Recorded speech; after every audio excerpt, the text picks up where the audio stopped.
with Matthew McFarland, and we're going to talk about his game Curse the Darkness. Yes. So, Curse the Darkness.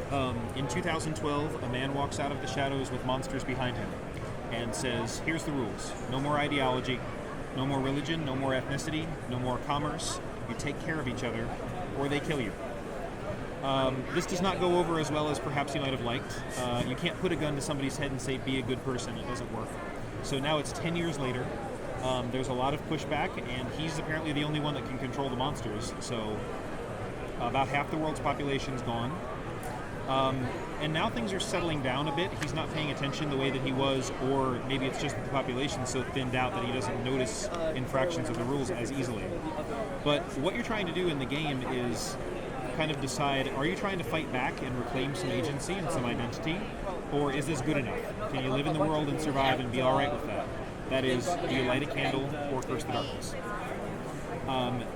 The game is largely player created as far as the scenario goes. So the first decision that you're making is how long of a game are you playing? Are you playing a one-shot game? Or are you playing kind of a multi-session arc where you're going to try and find him and take him down? The game will support either one. I usually run one-shots because I run it at cons a lot, but I've run multi-session games and it works just fine. However, characters die really easily in Curse the Darkness, which is why we have the character sheets on these little card things. When characters die, the surviving characters can talk about the people who have died, bring up details about them, and sort of remember them. And by doing that, they get memory points. Building up memory points helps you move the story along, helps you refresh your own attributes. The other little chits here are between points.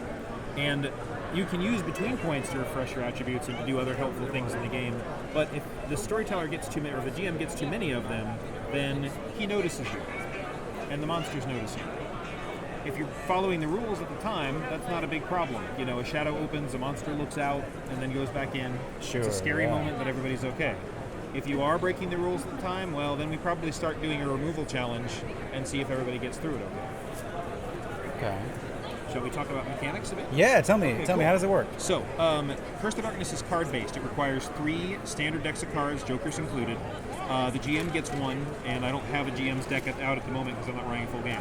But it's just a standard deck of cards. And then the players' decks are 2 decks separated out by suit, aces excluded, and I'm just using these aces to indicate which pile is which. Okay. And then each of these piles would get 1 joker, and they'd get mixed up at the beginning of the game and added in. So 2 piles have red jokers, 2 piles have black jokers. Black jokers are good for the GM, bad for the players. Red jokers are the other way around. Okay. So the way that this works is each character has 4 attributes, and they each correspond to one of the 4 suits. So our soldier over here, he has a scope seasoned soldier. He has a 4 stamina. So he would have 4 spades, and the top one's face up. Okay. The face up one is his active card. So I would say, let's say he's trying to rappel down the side of a building, right? I say, okay, that's a stamina challenge, but your equipment's not good, and this building's crumbling, so the difficulty's pretty high. We'll say the difficulty's 10, right? He doesn't have a 10. He can spend this card and fail the challenge. Okay. He can't die because of that, because we're not in a removal challenge. All right. He can be injured, and there's a system for that. So he can only die when die in a removal he's paying attention. The guy with the monsters is paying attention. Well, you can have removal challenges for other reasons. I've had removal challenges, gun battles with loyalists. The game I ran yesterday, there were the monsters never actually showed up. They never needed to. So there was aftershocks from an earthquake was the removal challenge. Okay. But you can't die in a character challenge. So he could just fail that and call it a day. Or, because he has a scope that applies, because I would say a seasoned soldier would know how to repel. Probably right? Before. So he can take both of these cards, his active card and the next one down, add them. Does that hit the difficulty? Absolutely. Sure. So now he spends both of these cards, he flips up the next one, now he's got an active jack, and he's safely on the ground, he's repelled down. But he has 2 cards in his card bank over here. I need 3 cards in a card bank before I can start a removal challenge on a character. So when I run the game, what I try to do is I try to get people making character challenges and going out and doing stuff and spending their cards. And then once everybody has 3 cards in their card bank, then I can say, okay, here's a removal challenge and here's why. Nice. Or I can just let them sit on them for a while and feel tense, knowing that at any moment I can say, monsters.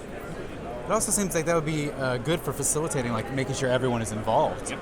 Because if you've got a few people with 3 cards, and the other person hasn't been participating much, probably some.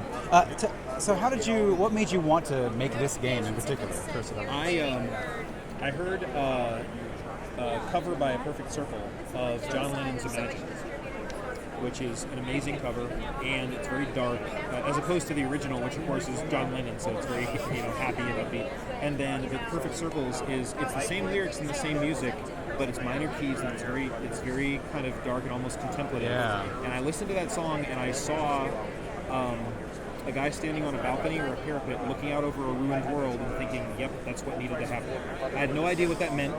I just put it away for a while. I'm like, graphic novel, short story? I don't know.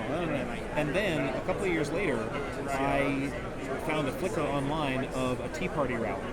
And I'm seeing these people carrying around signs saying, Obama is a Muslim. And I'm like, are you that stupid? And I don't like feeling that about people because I like people. So I had to do something with that, so I wrote Curse of Darkness. And it kind of, over the course of a year and a half or so, it turned into a role-playing game. And I wasn't sure what I wanted to do with it system-wise at first. I'm like, I don't know, Savage Worlds, Fate maybe, because that's open source. And then, and for whatever reason, just using the card system felt right. And so, I got a bunch of my friends together and we just play tested it until it worked. So, song and a vision. That's all it takes. Yep. And a Kickstarter, and 288 very awesome people who are willing to give me money to see my game get made. So, yes, I'm happy it got made. I was one of those 250. Thank you. So, thank you very much again for talking with us, Matt. Absolutely. Thanks for listening.